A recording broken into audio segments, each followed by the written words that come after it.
News every 15 minutes, weather every 10, and sports twice an hour. Newstalk KGVO, AM 1290 and 98.3 FM. You're listening to Montana Morning with Peter Christian. A red flag warning for western Montana because of fire weather. Good morning, everyone. It's Montana Morning. Congratulations. You made it. It's Friday, August the 18th, 2017. Right now, the sky is smoky. We have 55 degrees in Missoula. Our newscast this morning is sponsored by Bitterroot of Homes, which actually starts today. For ticket information, see them online at bitterrootbia.com. One of our top stories this morning, red flag warning remains in effect for western Montana from noon today until 6 o'clock tomorrow morning. A dry cold front will create dry and breezy conditions beginning on the ridgetops early this afternoon and then moving into the lower elevations in the late afternoon and evening. Wind and dry conditions will likely occur on the mid-slopes and ridges well into the overnight hours tonight. West winds 15 to 20 miles per hour with gusts to 30 miles per hour through exposed areas are expected. Peak winds could be between 6 and 9 p.m. And with that in mind, at noon yesterday, Ravalli County officials ordered homes adjacent to the Lolo Peak fire to be evacuated due to the rapid expansion of the blaze there. Sheriff Steve Holton said the evacuations were ordered after a meeting with fire managers and county officials. Starting last night, we did evacuation warnings in the tie chute area, the tie chute drainage. And starting now, effective immediately, those warnings have now become orders, and we have deputies doing door-to-door contacts. And we're asking people to not take very long, just grab the things they need and get out of that area. Holton clarifies the parameters of the evacuations. The evacuation order area is the north side of tie chute Lane, all the way north into Missoula County, and everything west of Highway 93. That's where our guys are concentrating their efforts right now. We have about 6 different teams of law enforcement trying to talk to everybody individually. Holton said the Lolo Peak fire has been following a predictable pattern. It's doing pretty much what everybody thought would happen. The good thing is there's well-laid plans. I don't think, at least in my 20 years in the Bitterroot, we've never had such well-detailed plans laid out ahead of time. So that's a really good thing. Holton said evacuees should check in at the Forest Service trailer, which is set up at the intersection of US 93 and Highway 12 in Lolo. The official evacuation center is in Missoula at the University Congregational Church at 405 University Avenue. A Montana man is admitted to killing a woman just 6 days before he was set to go to trial.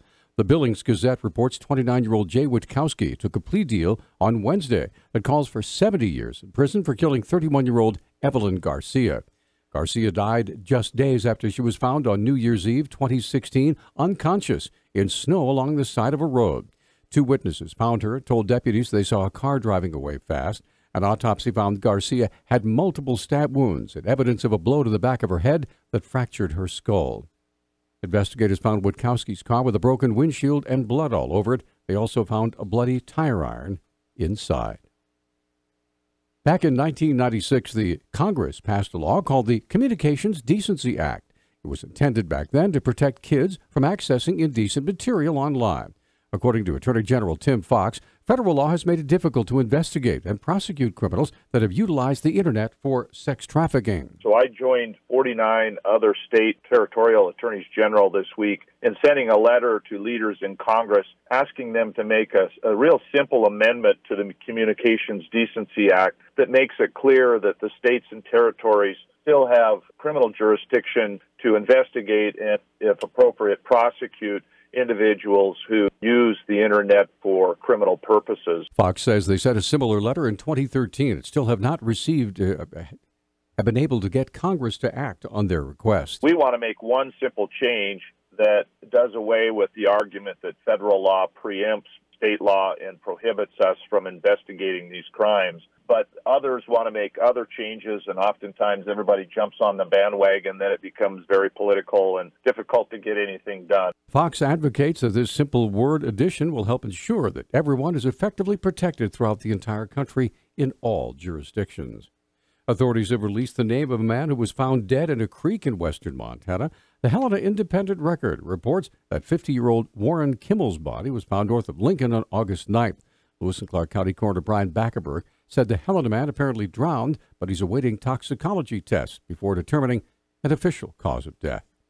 Investigators believe a stolen car found about 8 miles from the body is linked to Kimmel, but they have not said how or why. No other information has been released.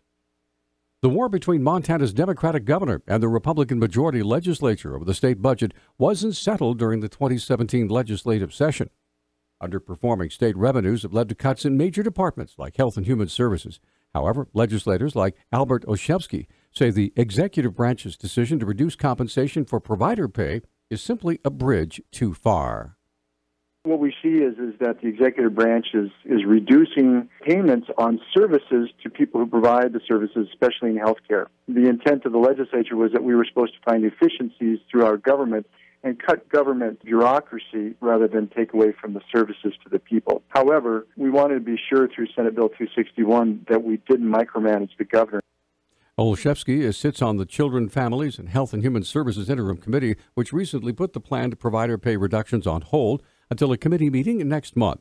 Olszewski, who's himself a doctor, says reducing provider pay will reduce healthcare accessibility and gave this example. It makes it extremely difficult for companies that provide services to developmentally disabled or to senior long-term to hire people that actually do the direct primary care. I mean, right now, they're getting paid a starting wage of $9.50. So a person who has to care and have compassion for people and do their bathing and toiletry functions get paid $9.50 an hour versus somebody could take a job at McDonald's and make $11 an hour. Olszewski says the new DPHHS Director, Sheila Hogan, will appear before the Children, Families, and Health and Human Services Committee September 11th to explain why the cuts were taken out of provider pay rather than from the bureaucracy. Results from the ACT college readiness tests are back, and according to Missoula County School District 1 Superintendent Mark Thane, Hellgate High students were some of the top performers in the state. We in Missoula County Public Schools then did administer last spring the ACT to all juniors. Hellgate High School had the highest reading scores in the state for all the AA high schools, which is certainly something we would take great pride in. And Hellgate and Sentinel both battled Bozeman Senior High School for the top scores in each of the other categories. In many of the categories, the top schools were simply neck and neck. I think Bozeman had the top scores in math. It's a pretty even race as you look at the science and social science areas. We haven't broken down and disaggregated all the data yet. It's relatively new to us, but we're really excited. The bar graphs are almost indecipherable among those three schools in terms of where the top is. Technically, the scores are not final for all students. Those who think they could do better may opt to simply retake that test. Grand Teton National Park sits in the shadow of its world-renowned neighbor, Yellowstone Park. But thanks to Monday's solar eclipse, it's expected to outshine even Yellowstone for at least a day.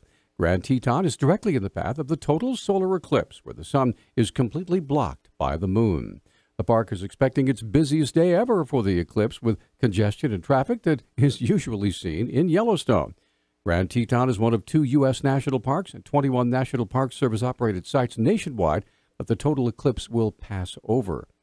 Grand Teton has prepared detailed plans for the eclipse and brought in about 10 additional rangers from elsewhere, including some from Yellowstone, where they're used to crowds.